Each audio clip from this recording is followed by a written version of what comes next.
Why did the power go out? There's no storm, Jane thought. She got up from the couch, for she had been watching TV.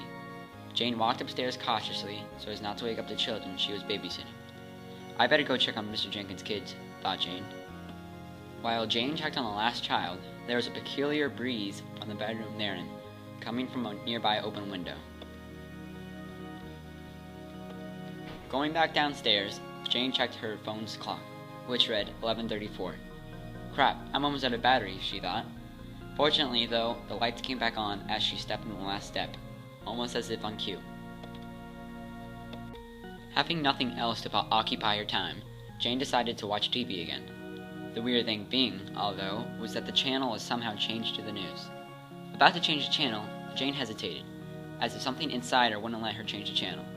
Meanwhile, the TV was announcing, "Keep all windows and doors locked securely, since there is a fixated serial killer who has just escaped from the Manhattan Asylum.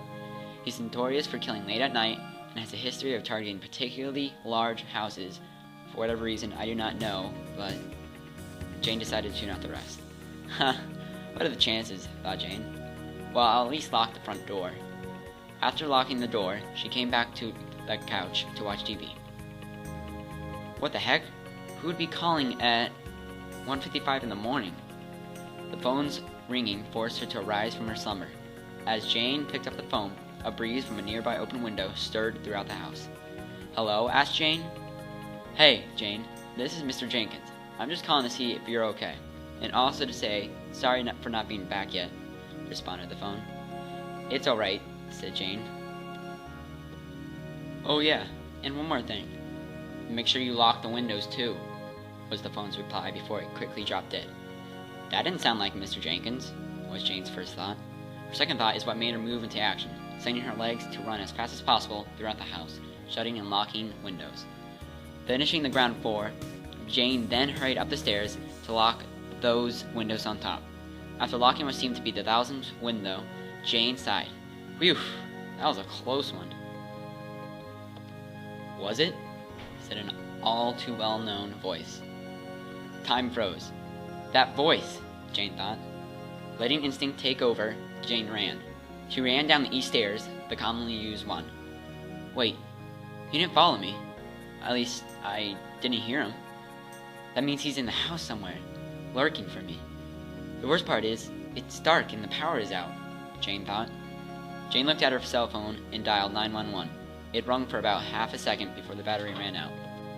Then, feeling her way over, Jane picked up the home phone, but there was no tone. "No way," Jane whispered harshly.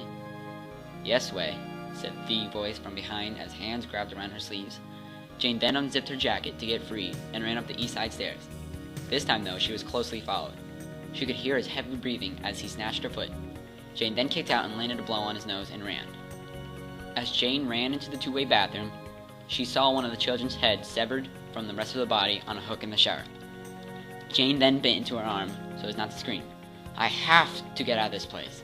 But I locked all the windows and it would make too much noise for me to open one," thought Jane. "Jane, Jane, Jane," said the man from downstairs. "I will get you, and I won't get caught.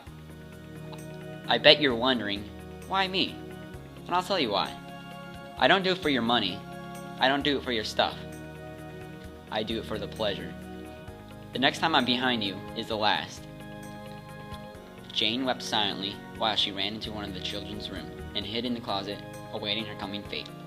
But then there was a small form at the end of the room, seeming to twitch. Jane crawled toward it slowly to see what it was.